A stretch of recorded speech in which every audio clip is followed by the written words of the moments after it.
Shalom. Ya, saya senang bisa berjumpa dengan Bapak Ibu Saudara sekalian pada saat sore hari ini, biar kebenaran firman Allah menjadi berkat dalam kehidupan kita. Duduk yang rileks dan dengarkan kebenaran firman Tuhan, tangkap sebanyak-banyaknya pesan Tuhan supaya lewat kebenaran firman Allah kita sama-sama praktekkan dalam kehidupan kita sehari-hari. Katakan amin. Hari ini saya akan mengupas kebenaran firman Tuhan yang sederhana, bijaksana di masa sukar. Bijaksana di masa sukar. Kita tahu saudara-saudara, Indonesia tidak baik-baik saja ini. Baik ekonominya, baik politiknya saudara-saudara, ataupun kerohaniannya juga saudara-saudara. Eropa mengalami banyak kerontokan baik rohani, moral maupun ekonomi. Amerika juga saudara-saudara. Ada banyak perusahaan-perusahaan yang mem-PHK-kan karyawannya ratusan ribu. Indonesia juga sama. Sanken, Yamaha, saudara-saudara, Sritek.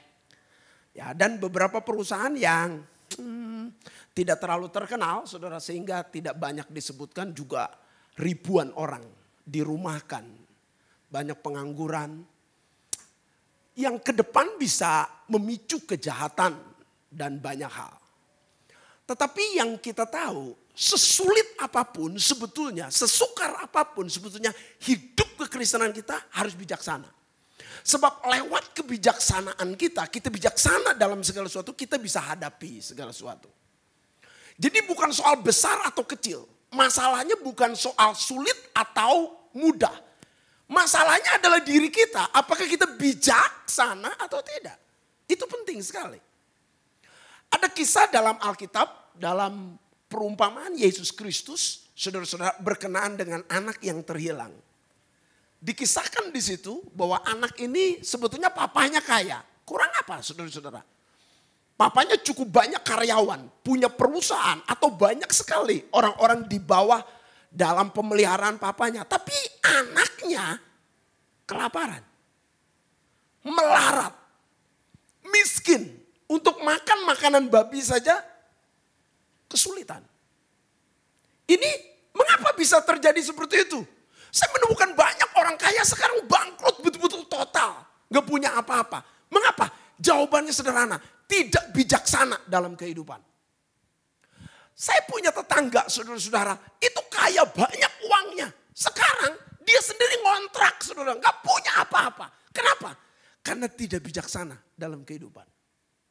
Saya berharap Bapak Ibu saudara sekalian, kita anak-anak Tuhan, semakin mengenal Tuhan, semakin bijaksana. Katakan amin. Lebih-lebih di masa sukar, kita harus bijaksana. Ada beberapa pelanggaran yang dilakukan anak bungsu, sehingga dia menjadi terhilang, sehingga dia menjadi begitu banyak kesulitan. Dan kita belajar dari dalamnya. Coba kita lihat di dalam Injil Lukas pasal yang ke-15 ayat 11 sampai dengan ayat yang ke-19. Alkitab berkata demikian, Yesus berkata lagi, ada seorang mempunyai 2 anak laki-laki. Kata yang bungsu kepada ayahnya, Bapak, berikan kepadaku bagian harta milik kita yang menjadi hakku. Lalu ayahnya membagi-bagikan harta kekayaannya itu di antara mereka.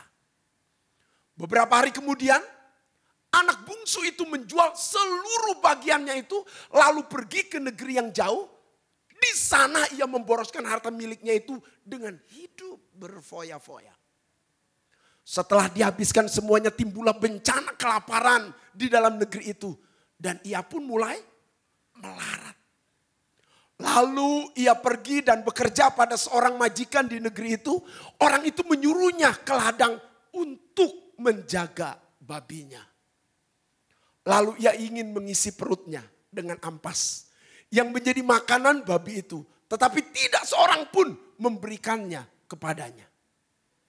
Lalu ia menyadari keadaannya. Katanya, betapa banyaknya orang upahan Bapak yang berlimpah-limpah makanannya, tetapi aku di sini mati kelaparan. Aku akan bangkit dan akan pergi kepada bapakku. Dan berkata kepada bapakku, Bapak, aku telah berdosa terhadap sorga dan terhadap Bapa. Aku tidak layak lagi disebutkan anak Bapa. Jadikanlah aku sebagai salah seorang upahan Bapa. Sampai di sini pembacaan kita. Karena pada saat kita membaca selanjutnya ada banyak pelajaran yang banyak lagi. Tetapi kita lihat dari sisi anak bungsu. Dia melanggar beberapa kebijaksanaan dalam kehidupannya. Sehingga kalau kita tidak bijaksana, kita tidak akan bisa menjadi berkat bagi banyak orang. Kalau kita tidak menjadi berkat bagi banyak orang, kita hidup berarti tidak berdampak. Kalau hidup kita tidak berdampak, genap firman Tuhan yang mengatakan bahwa kamu adalah garam dunia, harusnya jadi garam. Tetapi kalimat selanjutnya, jika garam telah menjadi tawar, artinya tidak punya dampak. Tidak ada lagi gunanya, itu yang pertama. Tidak ada lagi gunanya. Selain dibuang. Tidak ada lagi gunanya, dibuang. Dan yang ketiga, diinjak orang. Orang Kristen harus bijaksana sehingga ia tetap di tengah masa sukar menjadi garam dunia. Katakan amin. Dan kalau kita tidak menjadi garam dunia, hidup kita tidak berdampak. Kalau tidak berdampak, tidak ada lagi gunanya kita hidup. Artinya kita berat-beratin bumi aja hidup di dunia ini. Lalu dibuang menjadi sampah dunia. Dan yang terakhir diinjak, berarti tidak ada harganya sama sekali, diinjak.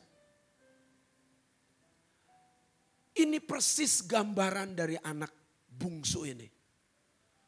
Dia yang banyak kekayaan, dia yang banyak uang, dia yang banyak kemakmuran, dia yang banyak kelimpahan bersama dengan ayahnya.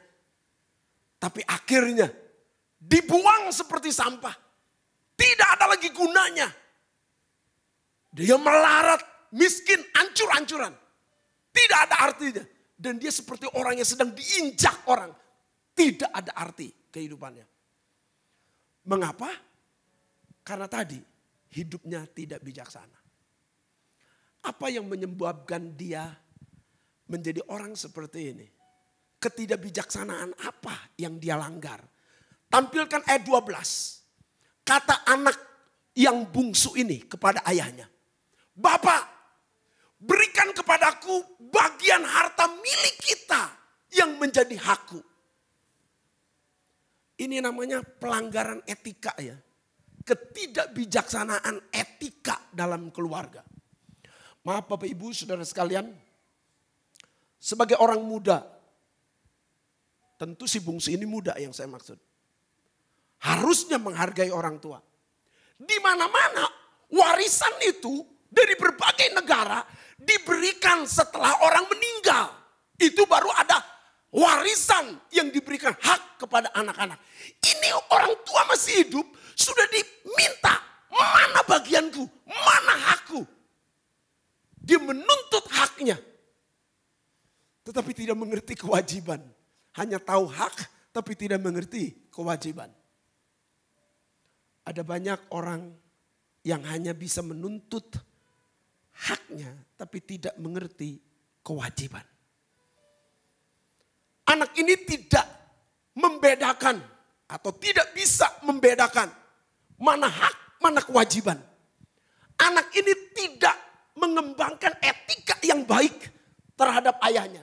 Anak ini melanggar aturan keluarga.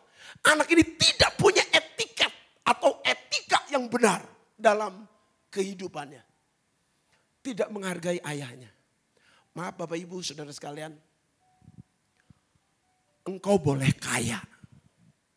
Tapi hargai orang tuamu. Engkau boleh pintar. Tapi hormati ayah dan ibumu. Mengapa? Sehebat-hebatnya saudara, sepintar-pintarnya saudara. Saudara tidak pernah melahirkan orang tua. Tapi orang tua sebodoh-bodohnya pernah melahirkan saudara. Membesarkan saudara, mendidik saudara. Maka jangan sombong. Satu ketika saya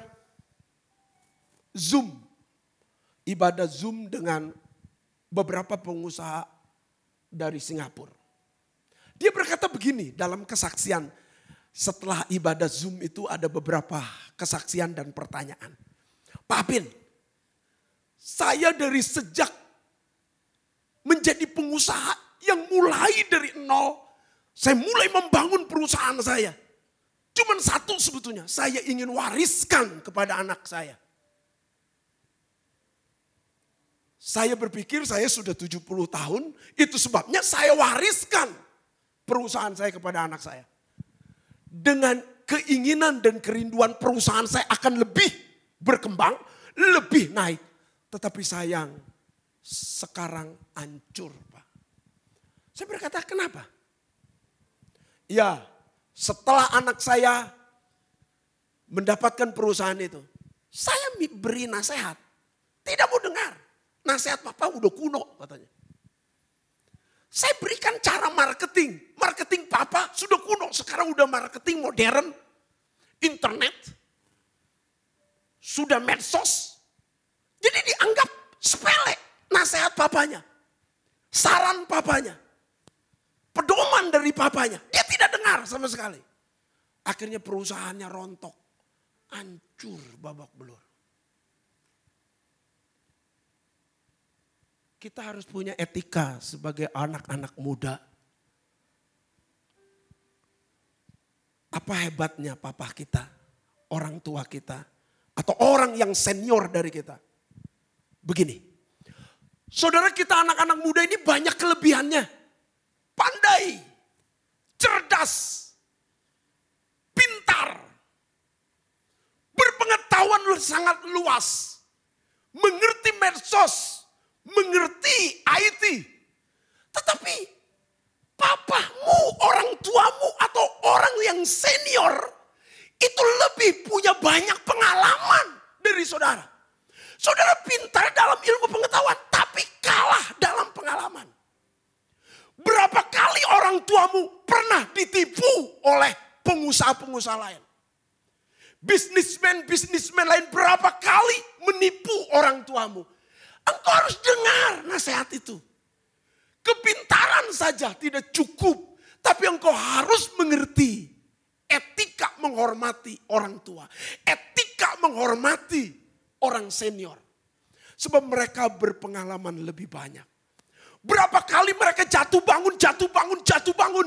Berapa kali mereka mengalami kebangkrutan dan bangkit lagi.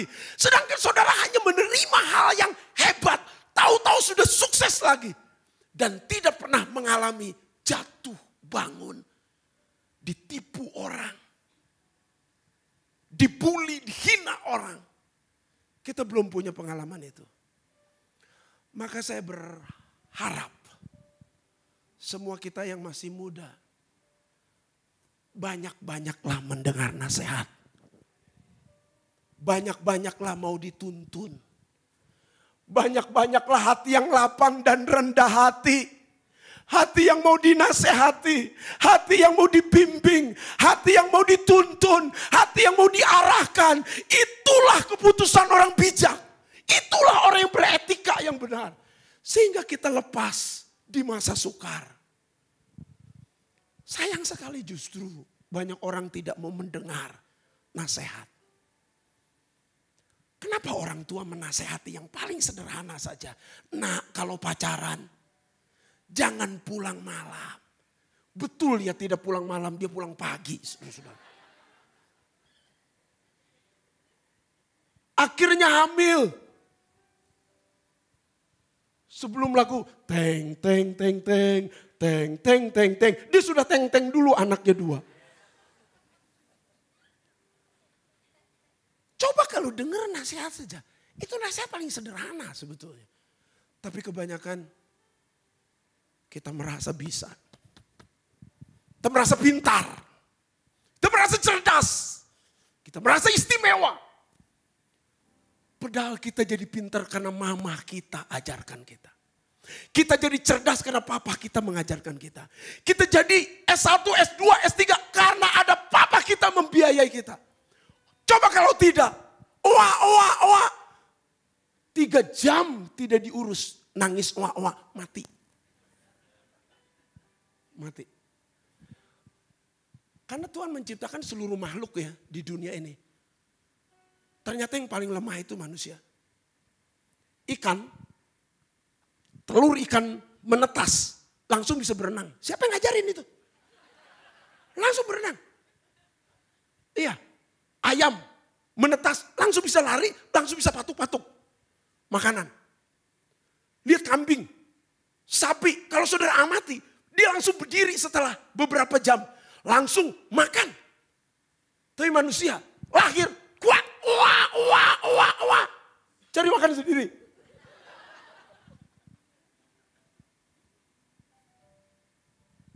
Dalam ilmu kedokteran, 3 jam sampai 6 jam setelah anak manusia lahir, tidak diurus oleh orang tuanya, tidak diurus atau dikasih air susu ASI oleh mamanya, mati. Makanya manusia paling lemah. Tapi setelah besar, setelah jadi berhasil, begitu sombong, arogan.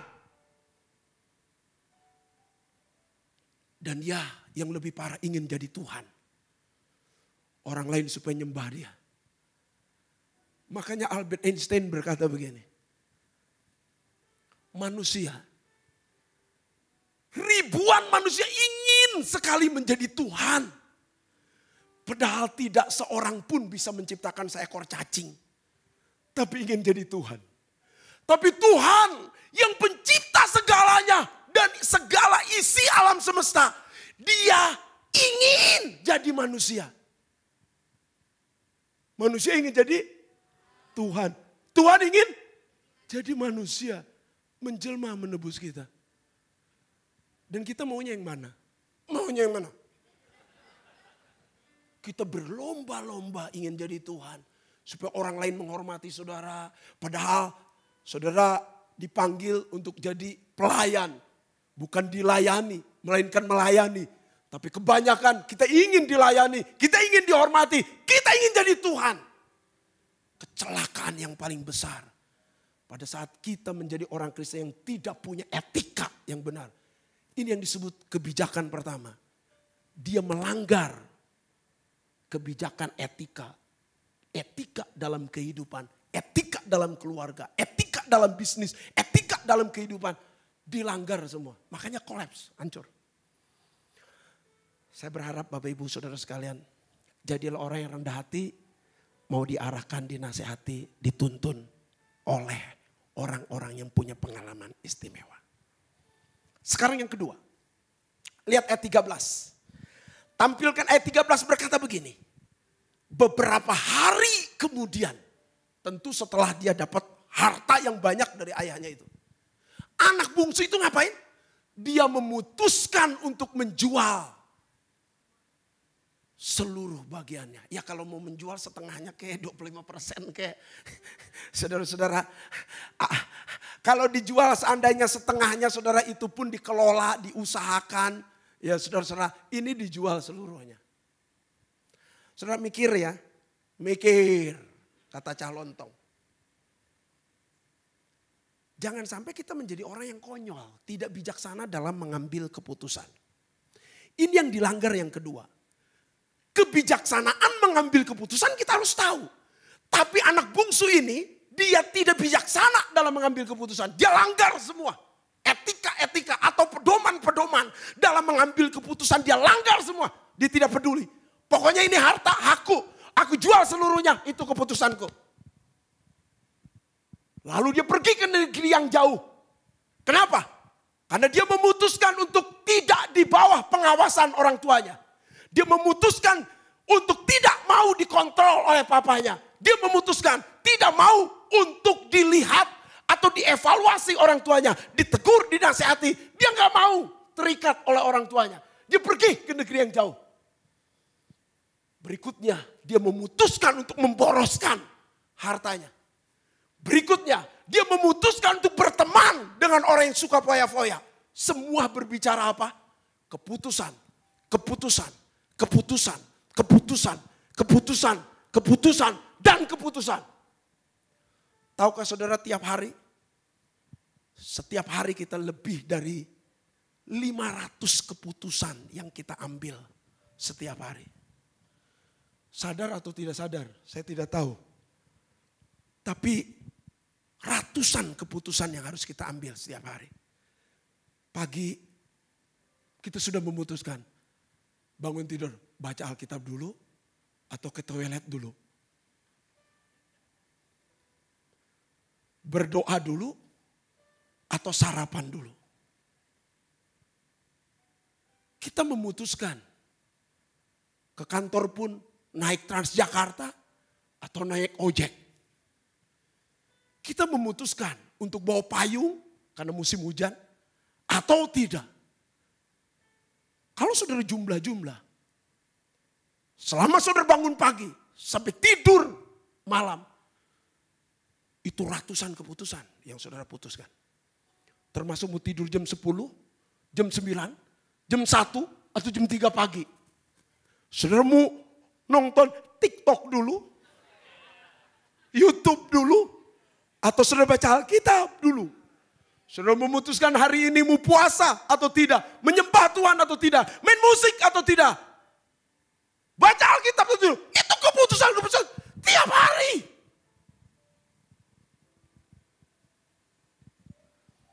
Saya berkata begini ya, betapa bijaknya kalau kita mengambil keputusan dengan tepat. Dan betapa hebatnya masa depan kita kalau kita pandai mengambil setiap keputusan dengan cepat, tapi dengan benar.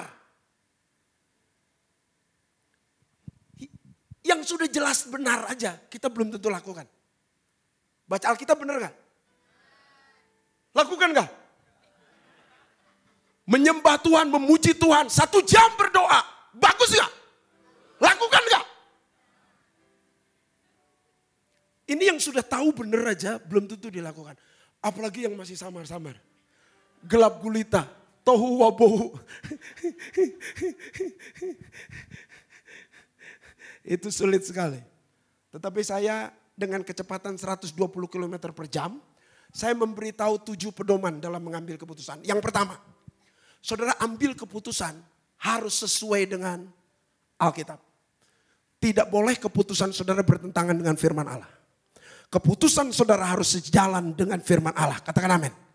Ini pedoman pertama. Mengapa? Saat saudara berjalan sesuai dengan kebenaran firman Allah, Allah mendampingimu. Tapi kalau saudara bertentangan dengan firman Allah, yang menjadi lawan pertamamu bukan setan, tapi Tuhan. Ngeri banget itu. Ngeri banget.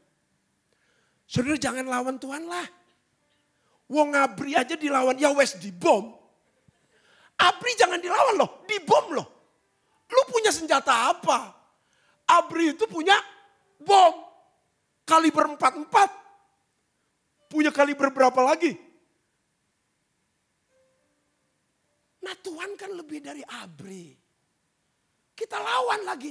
Bukan dibom lagi. Lantak. Hancur lebur. Berantakan. Maka jangan lawan Tuhan. Harus sejalan dengan firman Tuhan. Itu pedoman pertama. Pedoman kedua. Apapun keputusan saudara. Saudara ambil keputusanmu. Kalau itu memuliakan Allah. Meninggikan nama Tuhan. Kalau itu dilakukan. Untuk lebih menyenangkan hati Tuhan. Ambil keputusan itu. Kalau tidak menyenangkan Tuhan. Tidak memuliakan Tuhan. Tidak meninggikan Tuhan. Singkirkan semua. Ini memutuskan yang paling sederhana saja. Mau terus nonton YouTube apa baca Alkitab? Baca Alkitab berarti sejalan dengan firman Allah. Baca Alkitab berarti memuliakan Allah. Oh ini aja susah, tetap aja nonton YouTube. Yang paling sederhana saja begitu rumit, begitu sulit. Saya berkata kepada saudara, saudara harus tegas mengambil keputusan. Ini sesuai dengan firman Allah. Ini betul-betul memuliakan Allah. Aku ambil keputusan dengan berani. Itu baru anak muda yang hebat. Itu baru orang Kristen yang dahsyat. Itu baru anak Tuhan punya masa depan yang ceria. Katakan amin. Yang ketiga, ini penting. Saudara ambil keputusan dalam damai sejahtera. Gereja kita, GBI, damai sejahtera. Gereja kita punya nama apa? Damai sejahtera. Saudara ambil keputusan dalam kondisi damai sejahtera ya. Jangan sedang emosi. Lihat kalau pacaran ya. Terlambat sedikit.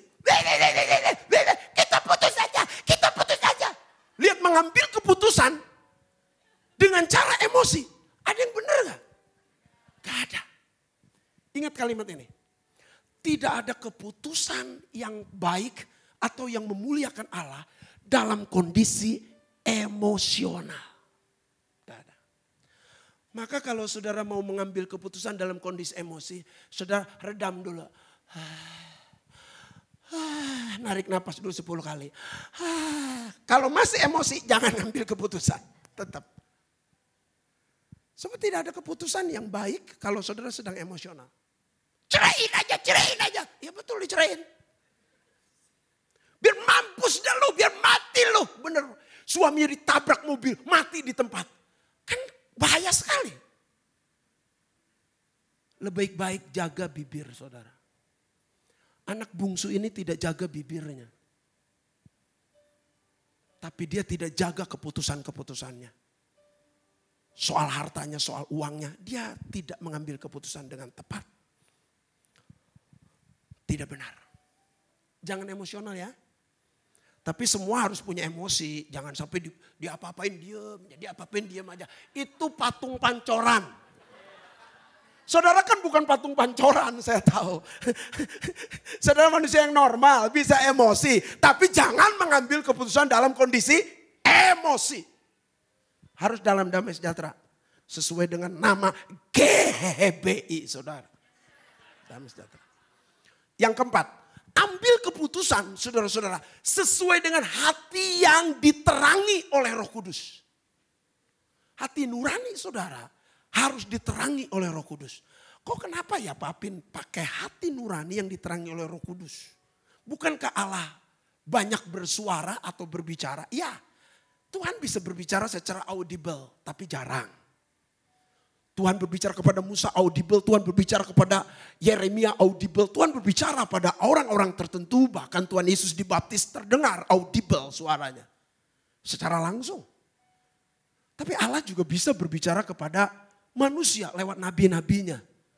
Saat Daud jatuh dalam dosa dengan Batseba, yang menegur siapa? Nabi Nathan. Suara Allah atau suara Nabi Nathan?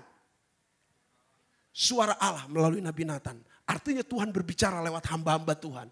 Anak-anak Tuhan, nabi-nabi Tuhan. Tapi Tuhan juga bisa bicara lewat Alkitab. Ya, Alkitab adalah firman Allah yang hidup. Tuhan bisa berbicara lewat alam semesta.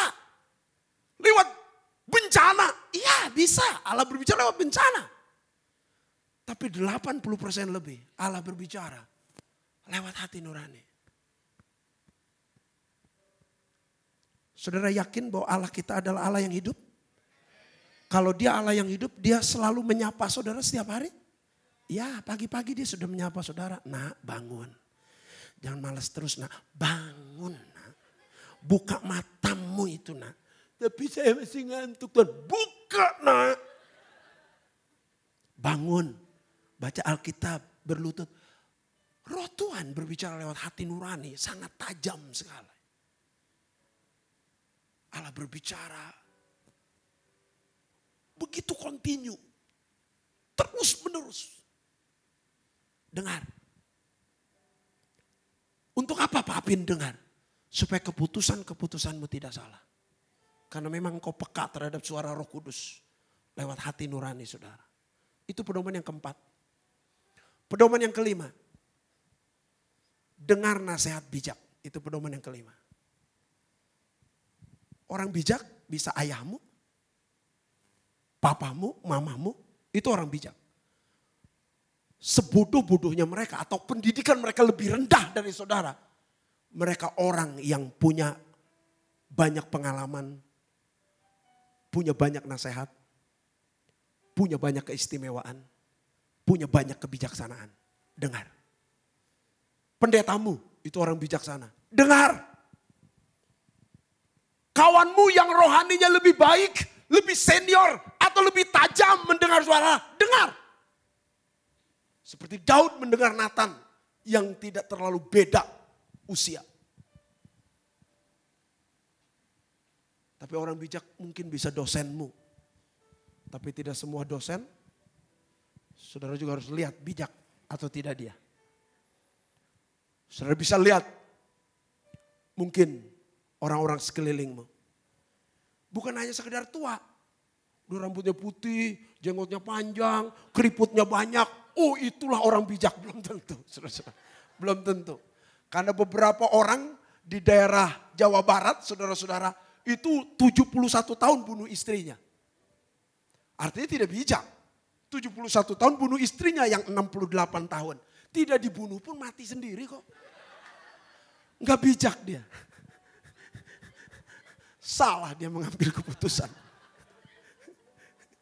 Kenapa gitu, saudara-saudara? Ayo dengar nasihat bijak. Itu yang kelima. Yang keenam, segala sesuatu perlu diuji. Pedoman yang keenam, belajar menguji setiap keputusan. Jangan engkau segera cepat mengambil keputusan tanpa engkau uji. Ujian pertama, ujian kebijakan ini, namanya ujian manfaat. Bermanfaat enggak kalau kita memutuskan ini? Berguna enggak? Ujian kebaikan, ini baik enggak kita ambil? Ini membawa kebaikan enggak? Ini membawa kegunaan enggak? Manfaat enggak? Tapi saudara juga harus gunakan uji logika. Kita sudah tahu Sinta ini mata duitan. Janganlah menikah dengan Sinta. Pakai otakmu itu. Engkau tahu misalnya, saudara-saudara, ada seorang yang bernama Markoah misalnya. Udah tahu tidak kenal Kristus. Engkau masih jatuh cinta karena dia cantik. Pakai logikamu. Gelap tidak bisa bersatu dengan terang. Terang tidak bisa bersatu dengan gelap. Saudara-saudara, pakai logika. Saudara menikah dengan orang yang sama-sama terang saja. Sama-sama orang Kristen. Belum tentu bahagia. Apalagi dengan orang yang lain. Sifatnya, tujuannya, gerak hidupnya, fokusnya. Habislah kita. Anjing, maaf kalimatnya agak ngeri. Anjing, jangan di RW ya. Anjing, sekalipun sama-sama anjing. Anjing kutub dengan anjing kampung sama-sama anjing. Bisa dibayangkan kalau mereka menikah. Yang satu dibawa ke kutub, mati anjing kampung itu kedinginan. Anjing kutub dibawa ke kampung, mati juga dia kepanasan. Sama-sama anjing loh. Coba mikir pakai logika. Itu sama-sama anjing. Belum lagi kalau yang sangat berbeda. Bisa dibayangkan. Maka memang harus uji logika. Belum uji waktu. Ayolah diuji. Sebab pipa saja paralon itu diuji. Diinjek sama gajah. Pecah atau tidak. Itu urusan air doang. Harus diuji. Apalagi urusan kehidupan dan kekekalan. Harus diuji. Katakan amin. Jadi jangan acau. Sikat bleh. Putuskan aja. Semau kita. Sesenangnya kita. Ini hidup-hidup kita. Kita mati juga terserah. Urusan kita. Hati-hati loh. Sebab keputusan kita membawa pengaruh besar. Kalau si A, jemaat sini ya. Damai sejahtera. Si A. Memutuskan dia menikah. Lalu hidupnya tidak benar. Hamil dengan agama lain lagi. Yang malu siapa? Pendetamu malu. Jangan pikir saudara aja yang malu. Jemaatmu malu juga. Orang tuamu malu juga. RT RW malu juga. Tuhan nangis. Malaikat-malaikat tidak mendukung. Dia lihat ya Tuhan. Tolong. Sampai Tuhan aja berkata, malaikat aja berkata kepada Tuhan. Aku minta cuti Tuhan. Ini mau lebaran. Saya bimbing orang ini Tuhan Yesus. Jemaat ini bandalnya minta ampun. Saya minta cuti Tuhan. Saya udah gak tahan. Gak mau denger-dengeran. Terserah dia mati-mati hidup-hidup. Gue mau lebaran juga. Untung malaikatnya gak ikut lebaran. Ngeri sekali. Pedoman yang ketujuh dalam mengambil keputusan. Ayo saudara belajar berlutut. Ambil keputusan dari hasil derai air mata saudara. Kesungguhan saudara berdoa. Bawa masalah, bawa pergumulan, bawa keputusanmu di hadapan Tuhan. Mengapa? Begini. Ini bulatan bumi. Dari sebelum diciptakan Tuhan sudah ada. Dan bumi ini akan lenyap, Tuhan tetap ada. Jadi yang tahu seluruh masalah bulatan bumi ini siapa? Tuhan. Lu kenapa gak nanya sama Tuhan? Yang tahu seluruh bulatan bumi itu.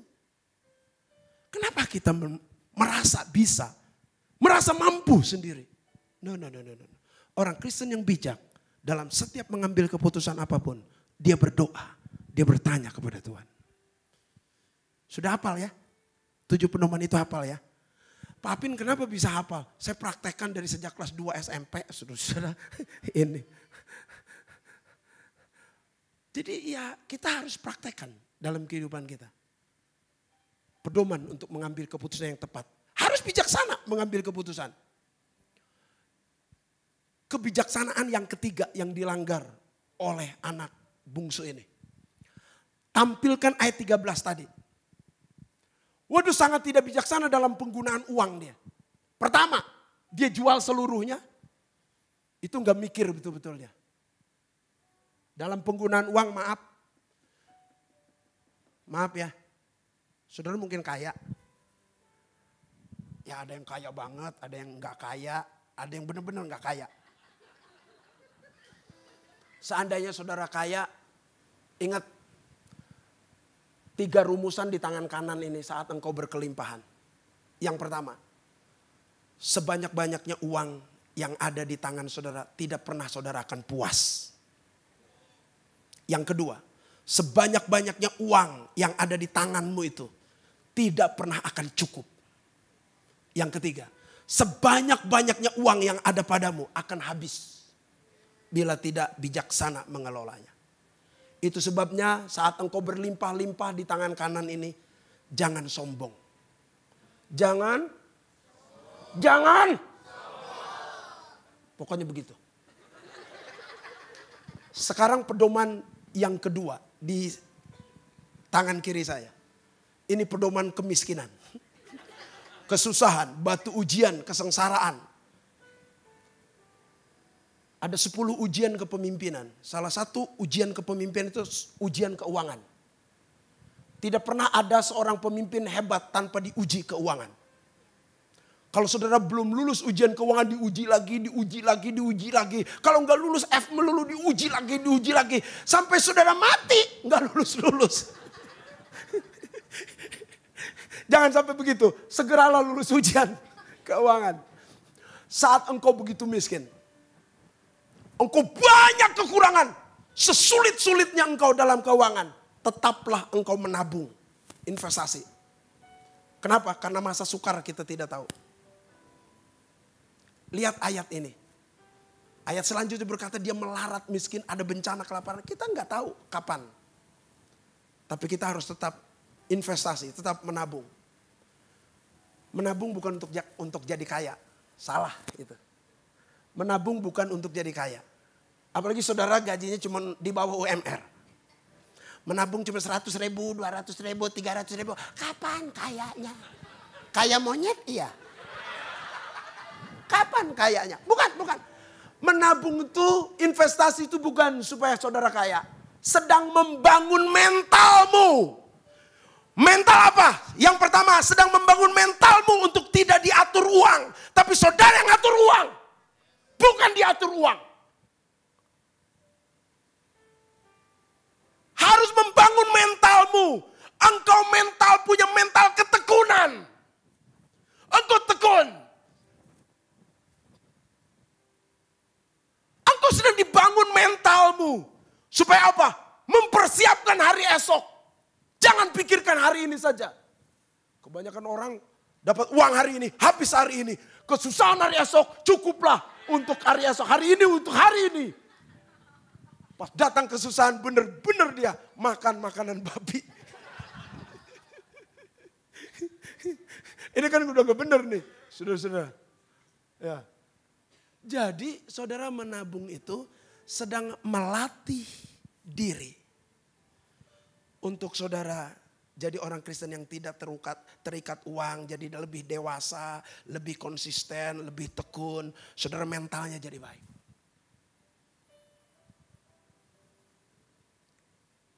Saya diajarkan mama saya untuk menabung, saya menabung. Saya udah gak mikirin apakah jadi kaya atau tidak. No problem itu. Kalau Tuhan menghendaki kita jadi orang yang diberkati, kaya, pasti Tuhan tolong. Gak sukar bagi Tuhan. Tapi yang sukar itu ketekunan, kegigihan. Yang sukar itu adalah melatih diri, tidak terikat uang, melatih diri. Wah itu susah. Yang kedua, sesulit-sulitnya engkau dalam keuangan, engkau tetap menabung. Yang kedua, tetap menabur. Menabur. Cuman menabur harus pilih-pilih. Jangan di tanah gersang. Mati semua. Menaburlah di tanah yang subur. Menabur artinya menabur dengan benar. Menabur dengan tepat. Menabur dengan baik. Menabur di ladang Tuhan. Menabur yang benar. Harus menabur. Saya ingat sekali nasihat mama saya. Sesulit-sulitnya kamu. Jangan kurangi untuk menolong orang. Jangan kurangi untuk menolong orang. Kalau kamu bisa menolong, tolonglah. Kalau kamu bisa meringankan, ringankanlah. Kalau kamu tidak bisa menolong orang lain, jangan menyusahkan orang lain. Sampai ribut ini. Kalau saudara nggak bisa nolong orang lain, ya jangan bikin susah orang. Paling tidak saudara dengan menabung, saudara menabur, saudara bisa menolong diri sendiri. Yang terakhir, yang ketiga. Sesusah-susahnya engkau dalam kesulitan keuangan. Bukan hanya tetap menabung, tetap menabur, tapi tetap hidup benar. Jangan berdosa keuangan. Pendeta aja bisa tidak iuran pejabat, saudara-saudara.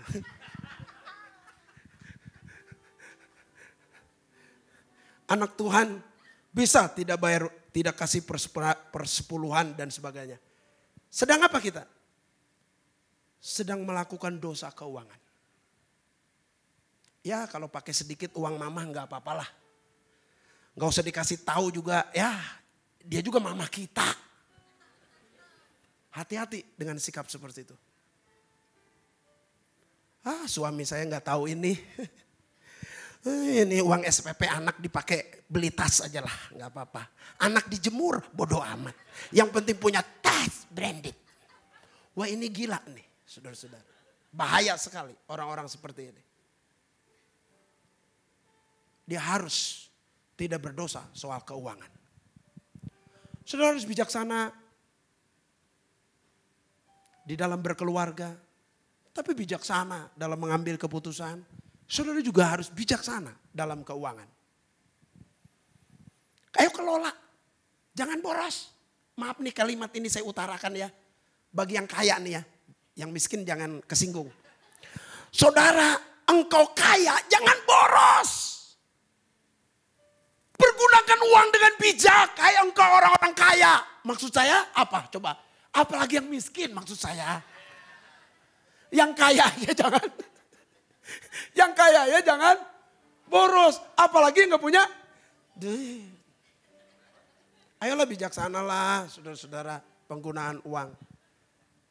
Saya ingat sekali perkataan Edmund Burke. Edmund Burke itu Perdana Menteri Inggris. Perdana Menteri Inggris. Edmund Burke dia berkata begini. Kendalikan uang Anda. Jika Anda tidak mengendalikan uang Anda akan mengendalikan Anda. Itu sebabnya Billy Graham berkata, jika engkau beres soal keuangan, 99% hidupmu beres. Tetapi jika engkau tidak beres soal keuangan, 99% hidupmu tidak beres. Maka mohon maaf Bapak Ibu Saudara sekalian, anak bungsu ini terhilang karena tidak bijaksana dalam mengelola keuangan. Saudara bisa terhilang kalau engkau lebih mencintai uangmu daripada Tuhanmu. Kau lebih terikat pada uangmu, bukan terikat pada kasih Allah yang besar itu. Hati-hati, hati-hati. Bisa terhilang. Kebijaksanaan yang keempat yang dilanggar oleh si bungsu ini. Lihat ayat yang ke-14. Tampilkan. Setelah dihabiskan semuanya. Ya ampun saudara-saudara. Dihabiskannya semuanya lagi. Itu benar-benar tidak bisa mengelola keuangan. Timbullah bencana kelaparan. Jadi mohon maaf ya, ada waktu engkau berkelimpahan, ada waktu engkau berkekurangan. Ada waktu menanam, ada waktu mencabut. Ada waktu menabur, ada waktu menuai. Ini berbicara waktu. Dan anak bungsu ini melanggar kebijakan dalam pengelolaan waktu. Dia tidak pernah memusingkan soal waktu. Apakah nanti ada bencana? Apakah nanti ada kekurangan? Apakah nanti masa depannya? Bagaimana? Dia nggak peduli itu. Yang penting hari ini dia bisa berfoya-foya. Boros-boros. Dia nggak pernah tahu bahwa musim akan selalu berganti. Kasih Tuhan tetap apa? Iya, kasih Tuhan tetap abadi. Musim berganti, men. Saya percaya, saudara juga percaya bahwa kasih Allah tetap abadi. Katakan amin. Tapi yang namanya musim berganti. Dulu saudara, mama, mama, mama, mama. Sekarang anakmu yang berkata, mama, mama. Berganti. Dulu saudara yang teriak-teriak, papa, papa. Sekarang anak saudara teriak kepada saudara, papa, papa. Berganti semua. Yang paling parah adalah ketidakbijaksanaan menggunakan waktu. Ini yang paling parah. Maaf Bapak Ibu Saudara sekalian. Engkau memang ganteng-ganteng, muda-muda, cantik-cantik. 50 tahun yang akan datang kau peot pasti.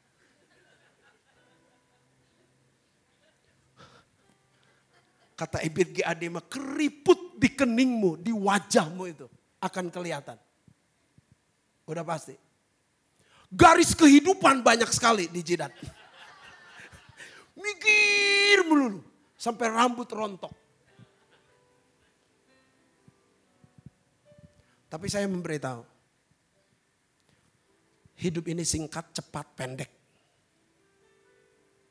Hidup ini seperti uap. Hidup ini seperti bunga rumput. Yang hari ini ada, siang lenyap. Hidup ini seperti uap. Yang pada saat dibuka waktu kita masak Indomie kelihatan uapnya. Langsung hilang. Yang ada Indominya. Hidup ini seperti uap. Saudara tidak bisa main-main. Pertama, jangan menunda berarti. Kau jangan menunda-nunda. Cuci piring menunda sampai piring numpuk mengatasi tinggi badan saudara. Saudara stres. Baju harusnya disetrika, saudara tunda semua. Hampir numpuk gitu. Baju mau minta disetrika. Saudara stres pasti. Kenapa? Penundaan akan menyebabkan saudara stres, emosional, marah, kecewa. Apalagi penundaannya penundaan pertobatan. Penundaan kesadaran. Lihat dia sadar setelah apa? Habis semuanya. Kenapa dia tidak sadar sebelum habis? Ya kalau namanya sebelum habis itu bukannya sadar Pak. Itu namanya. Aduh, setelah kelaparan baru dia mengerti. Karena waktu ini cepat berlalu. Jangan menunda bertobat. Karena kalau penundaan akan menyebabkan kehancuran. Jangan penundaan untuk jaga kesehatan. Sebab kalau tidak, kita cepat game over. Yang jaga kesehatan aja mati juga. Apalagi yang gak jaga, lebih cepat mati. Artinya ayo, jangan penundaan. Sebab penundaan adalah musuh terbesar kesuksesan. Tetapi saya berkata lebih keras. penundaan akan menyebabkan murka Allah. Saudara tahu? Matthew Henry berkata, penundaan itu menyebabkan murka Allah. Saudara tahu murka Allah yang paling besar itu apa? Bukan kena bencana, bukan kematian, bukan penyakit. Murka Allah yang paling besar itu jika Allah diam. Jika Allah sudah tidak peduli, saudara. Kalau ada istrimu masih cerewet tegur saudara. Berarti Tuhan masih sayang lewat istri kita menegur kita supaya bertobat. Kalau pendetamu masih negur saudara. Berarti Tuhan masih sayang sama kita. Karena dia Allah masih peduli memakai pendetamu untuk negur engkau. Tapi kalau engkau berbuat salah, berbuat dosa, sudah tidak ada yang peduli dengan engkau. Itu murka Allah yang paling besar. Tuhan sudah masa bodoh. Dia sudah lagi tidak menggunakan kawan-kawan segerejamu. Dia tidak lagi menggunakan pendetamu untuk menegur engkau. Dia sudah tidak lagi menggunakan RT, RW menegur saudara. Dia tidak lagi menggunakan polisi untuk menangkap saudara. Dia udah terserah. Itu murka Allah paling besar. Tapi saya memberitahu, kalau ada orang yang menasehati, menegur saudara, Tuhan masih sayang sama saudara. Tuhan masih cinta sama saudara. Gunakan waktu cepat-cepat untuk berbalik. Cepat-cepat untuk bertobat. Cepat-cepat untuk minta ampun. Cepat-cepat untuk berubah. Kau akan hebat. Ini kelamaan ini, saya tahu. Kebijaksanaan terakhir sajalah. Kita potong singkat. Semua ada diskon ya. Apalagi mau lebaran, ada diskon Pak.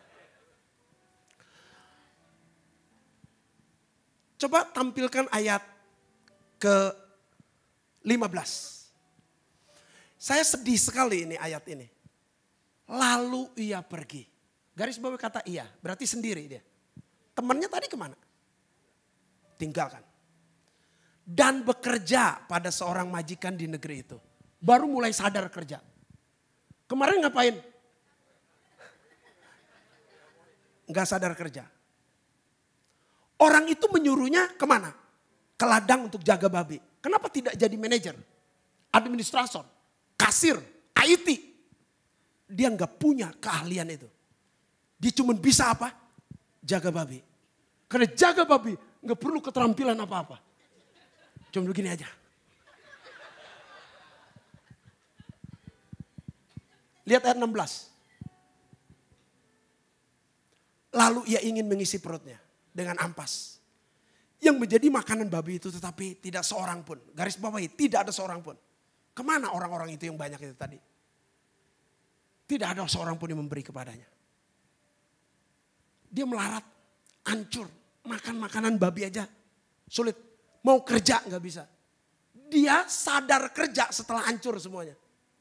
Dia sadar akan masa depan setelah hancur semuanya. Ini yang dilanggar paling berat. Tidak bijaksana dalam mempersiapkan masa depan. Bapak ibu saudara sekalian harus bijaksana mempersiapkan masa depanmu. Orang ini tidak sadar kerja. Orang ini tidak siap kerja. Orang ini tidak tahu kerja. Orang ini tidak terampil kerja. Ada 4, ulangi. Tidak sadar kerja, tidak siap kerja, tidak tahu kerja, tidak terampil kerja. Habis sudah. Habis sudah. Ini dia nongkrong, kedip aja. Yang lain ke kantor dia kedip aja. Yang lain udah pulang kantor dia kedip aja. Enggak sadar dia. Bahwa usianya semakin tinggi, semakin tua. Yang lain sudah punya mobil, dia kedip masih aja. Enggak sadar kerja dia. Lalu kenapa tidak sadar kerja? Karena memang enggak tahu kerja. Disuruh IT, enggak bisa. Disuruh administrasi, enggak bisa. Suruh jadi kasir, enggak mampu. Suruh jadi manajer, apa lagi?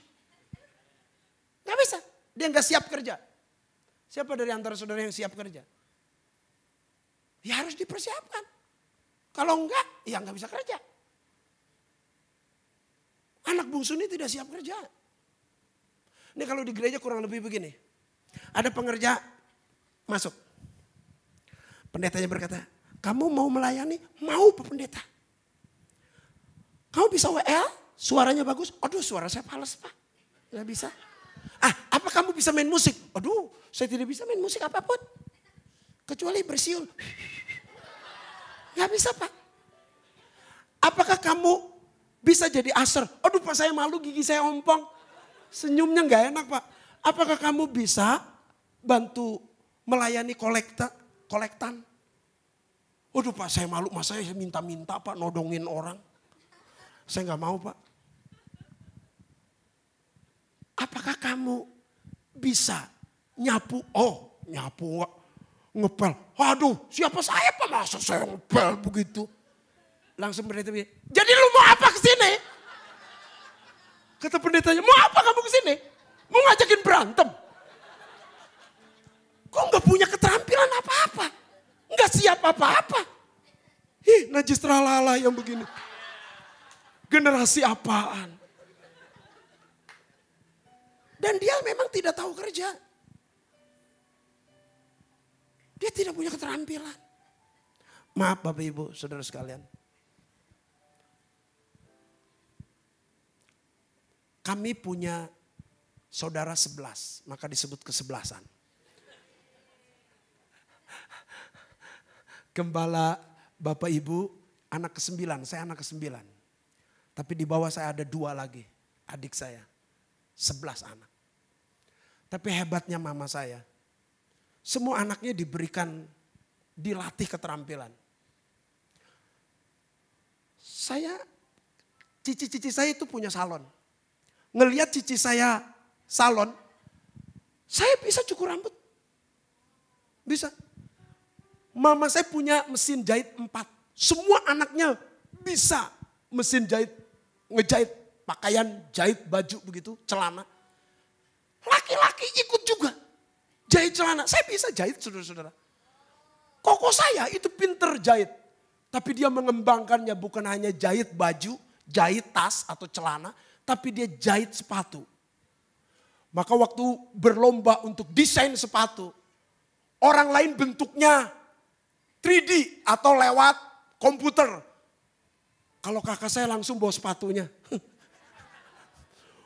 Berapa puluh sepatu dijajarin. Pak ini yang sudah saya jahit.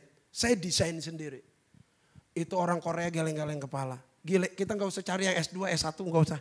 Udah ini aja ini, udah terbukti ini. Karena kakak saya senang sekali menjahit. Dan bonusnya sangat besar untuk hal itu. Harus ada keterampilan.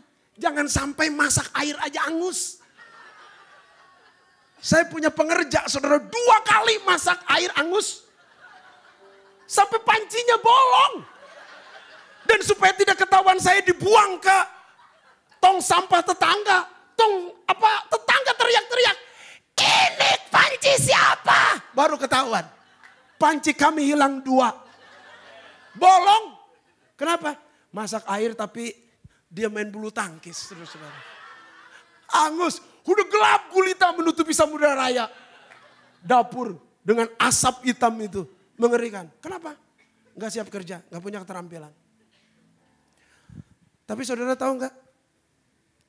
Dalam kondisi mungkin kita begitu sukar karena keputusan-keputusan kita yang salah. Etika kita salah. Keuangan kita salah. Waktu kita tidak kita gunakan. Kita juga tidak mempersiapkan masa depan. Masih ada satu lagi. Yaitu kebijaksanaan dalam kerohanian. Dan untungnya si bungsu segera sadar. Bahwa hidupnya perlu Tuhan. Hanya Tuhan yang bisa memulihkannya. Dia datang kepada bapaknya. Saya berkata kepada saudara, mungkin keputusan-keputusanmu sudah terlanjur salah.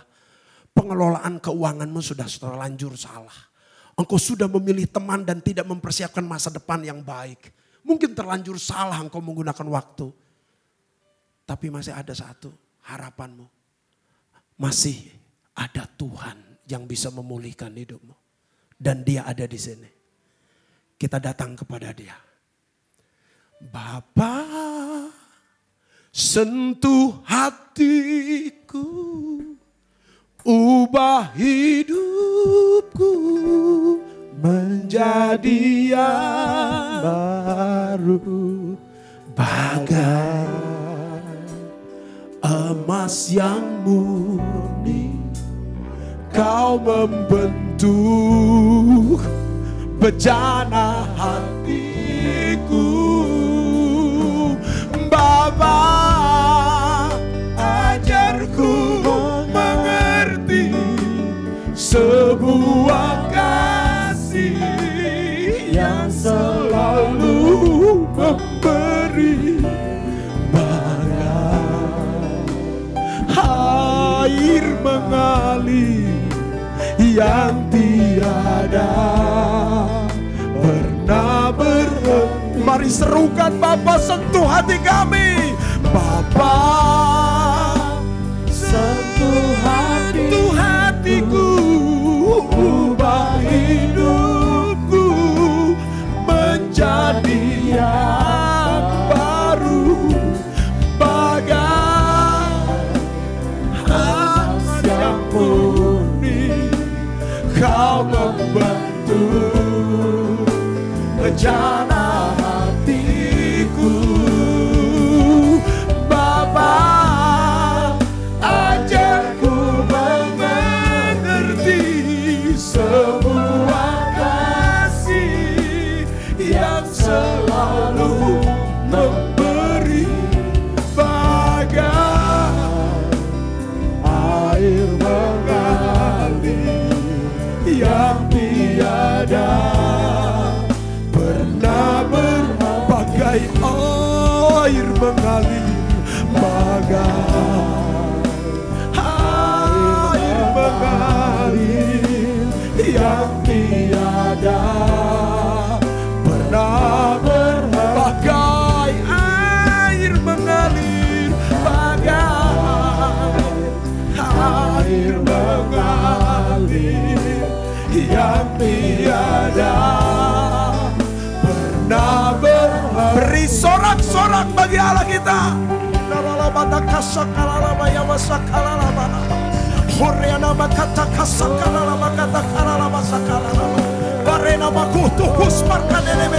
Ampuni kami Tuhan, ampuni kami kalau kami kurang bijak, ampuni kami dalam setiap keputusan kami, ampuni kami dalam penggunaan uang yang kurang bijak, ampuni kami Tuhan, tidak mempersiapkan masa depan. Darah Yesus Kristus menyucikan kami. Entah pokuas parka namanya, tak pokok namanya kata. Dia ada di sini. Dia mengasihi saudara. Mari datang secara pribadi. Katakan kepada Tuhan, apa yang kau bisa tangkap dari kebenaran firman Allah? Kita punya kebijaksanaan kerohanian, datang pada dia. Dia menyambut engkau, dia mengasihi engkau. Dia tidak memperhitungkan kesalahanmu. Dia ingin mengangkat engkau. Dia memberi cincin bagimu. Dia memberi jubah bagimu. Dia menyambut engkau. Dia memberikan yang terbaik buat engkau. Dan dia menyambut engkau, engkau anakku. Masih ada satu harapan. Jumpai Tuhan. Engkau perlu Tuhan di masa krisis. Engkau perlu Tuhan di masa sukar. Bapa, berkati setiap pribadi lepas pribadi. Supaya kami semakin hari semakin bijak. Engkau Allah yang mengasihi kami. Tanganmu yang berlubang paku menjamah kami. Tanganmu yang berlubang paku memberkati kami. Peluk kami dalam kasih-Mu Tuhan. Terima kasih buat kebaikan-Mu. Terima kasih buat kasih setia-Mu. Di dalam nama Yesus kami berdoa dan mengucap syukur. Mari yang percaya bersama-sama katakan amin.